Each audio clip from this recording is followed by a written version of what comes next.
5 things you should know before you dig a pond. Number 1, can you dig a pond? Why is that important, Deb? Well, if you can't dig a pond and you've got yourself set up for one, then you're going to be sadly disappointed that you don't get your pond on your perfect property. And we get a lot of questions in the comments below our pond videos of what is required to dig a pond, and we really can't give you advice because it's so specific to your state, to your county, to your city. Out here at Piney Grove, it's zoned agricultural land, so we actually don't need a permit to dig a pond. But that may not be the case, say, 2 miles down the road, which might be literally in another county. So you definitely have to check with your county. Now, one thing that we did when we bought this property 5 years ago is we had an environmental survey done. And what that does is it maps out your property in relation to, let's say, environmentally sensitive things. There are a couple of protected species and you want to make sure that they are not on your property, or if they are on your property, they're not somewhere where you want to dig your pond or where you want to build your house. The second concern is Indian burial grounds. Now you think that sounds odd, but in this area, it's actually an issue. I work for the Department of Defense and we actually documented Indian burial grounds on the Air Force Base that I work at, and we're shocked at how many there are. So it's a valid concern for us. And a third important part of environmental survey is, are you in a water management district?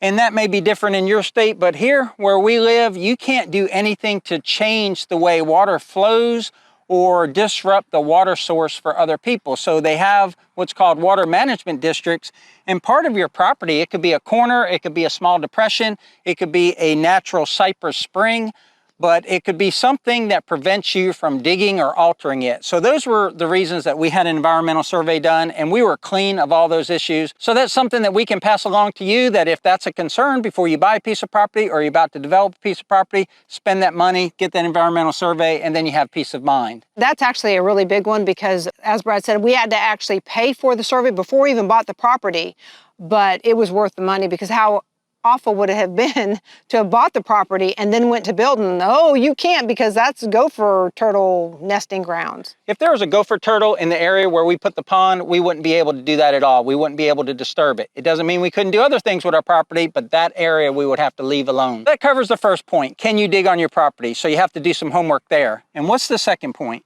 Location, location, location. As you can see, our pond is as you first come in the gate of our property, and it's on the left side of our driveway, and that's both good and bad.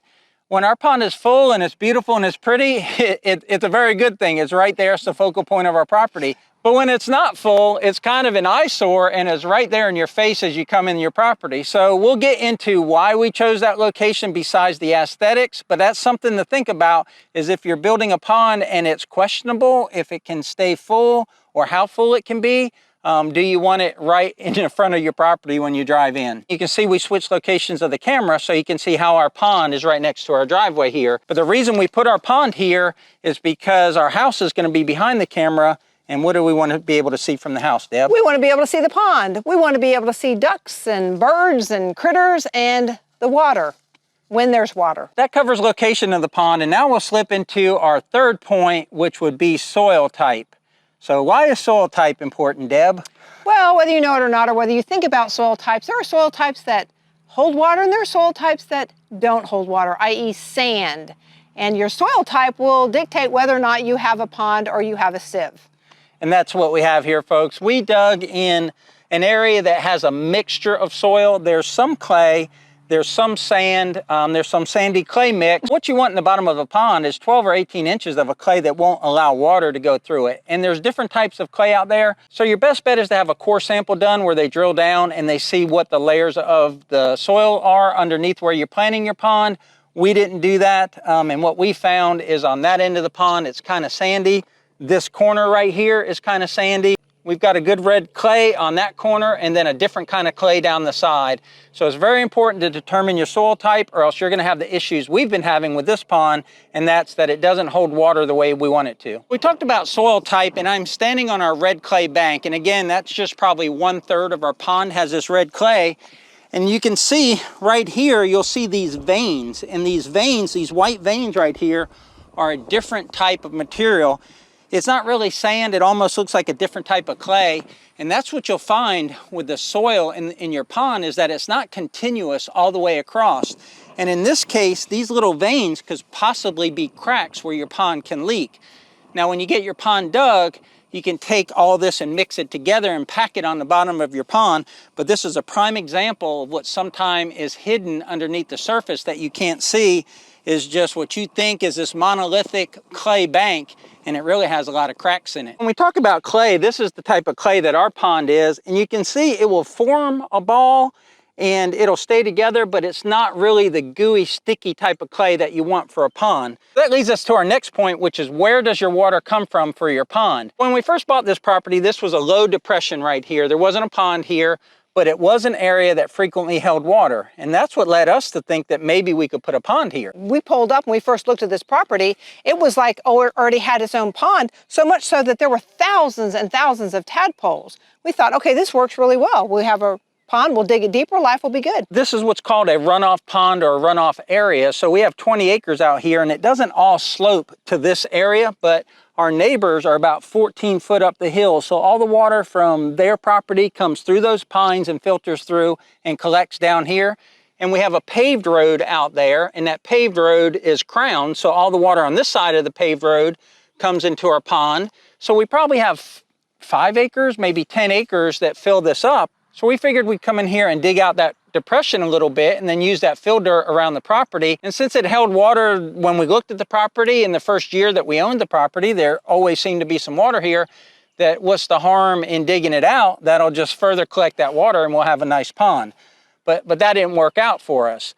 The problem with a runoff pond is that you're highly dependent on the rainfall. And for the past year or so, we haven't gotten a lot of rainfall. So our pond, which we would like to be around 6 foot deep, got as low as what? We have 2 catfish holes, we call them, dug in the pond, so it's actually deeper than it looks in a couple areas, and we have not seen those catfish holes. Besides the catfish holes, probably what, a foot, 2 feet? And that's what happened. Last year, I went out in the pond and put this little marker, and it was at 4 foot. And throughout the year, we had a relatively dry summer. Yep. We didn't have any hurricanes or tropical storms, which are common in Florida, and that's what brings us our water source.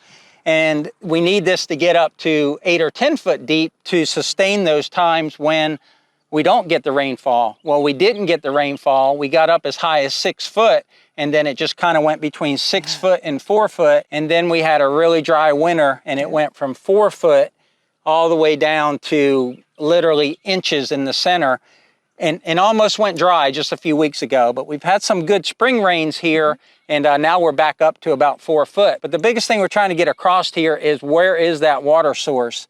If you have a drought period in your runoff pond, you're going to end up with a dry hole unless you augment that with a well or something.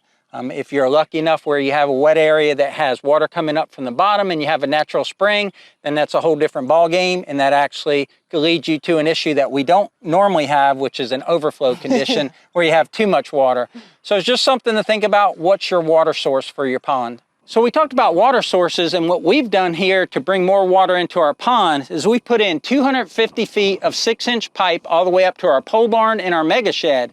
And we've guttered them and also put in French drains and basins, so any water that couldn't naturally get down here to the pond now has a path through this underground pipe. And we figure every inch of rain, we get about 3,000 gallons of water into this pond. So besides a well, there are other ways to get more water into your pond. So the last point we'll touch on a pond is the budget for a pond. And we cannot really give you like a baseline for what it costs to dig a pond, because it's going to be different across the country. Different people that have heavy equipment are going to charge different prices. It's going to fluctuate based on the price of fuel. Maybe you have to get a permit and they figure that in. Maybe you're going to dig it yourself and rent your own excavator and dig it yourself. But what we found when we dug a pond is not only was there a pond to be dug, but what do you do with the spoils or the fill dirt? So how did that factor into our budget on the pond, Deb? Well, we figured we would take the fill dirt that we use and we would use it for the pads that we needed. We were going to build a pole barn and a shed and a house that ended up being 2 houses. So that was a win-win for us. We were going to use our own dirt and save money in the process. So trucking in dirt is about $300 a load. We had a low spot on the front of our property where our front fence is, and that took 10 loads or so. So let's say that was $3,000. We had a low spot on the side of our property, and we wanted to be able to walk all the way around our property 3/4 of a mile and not get our feet wet when we're exercising or whatever. And so We had some fill dirt put over there, let's say 10 loads. We had a pole barn built that's 32 by 60 and a shop that's 44 by 55 or something like that. Anyway, all of those were built on a slope, so we had to build up 3 or 4 feet of ground on the downslope side of them, and all that dirt came from the pond, and in addition to the house that we're going to build in the future. So it's hard for us to say this pond cost X amount, because if we didn't excavate for this pond, we would have been paying $300 a load for dirt to build all of these structures around the property. So that's something you can factor in if you live on a slight slope like we do out here, that the spoils from your pond can be used to build out your property. But other considerations besides just the digging of the pond is we had culverts that fill this pond. We got a culvert on the end down there where Bella, our dog, is trying to swim, and that brings water in from the road. We also have 2 culverts on that side, and they cost around $1,000 a piece plus install. And then we've already talked about the drainage pipe that brings water from our gutters. So all those things were not factored in the initial dig of the pond. Also, some things you might want to do is you might want to put some fish structures in the bottom of the pond. Maybe you want to build a dock. In addition to those things, there will be some maintenance items. And what's the big maintenance item for us, Deb? Well, the big maintenance item for us goes back to what we talked about earlier, is that our pond does not hold water. So we had to research and invest in materials to try to add to it to seal up the bottom, a product called bentonite clay and another product called Dammit Pond Sealer. So those were additional costs for us. And we've got a video out where we sealed half of this pond right about a year ago when the pond was right about 4 foot deep. So we still have to seal from that white marker back there. That way, the other half of the pond, we plan to do that in the coming weeks. We didn't want to do it when the pond was low. We wanted the pond to have a little bit of water so that there was pressure to push those products down into those cracks that we showed you earlier, which we think is why our pond leaks. So it's been 4 years since we dug this pond, and those are 5 lessons learned that we like to share with you. You got any closing words, Deb? Do your research. The best piece of advice we can give you is do your research.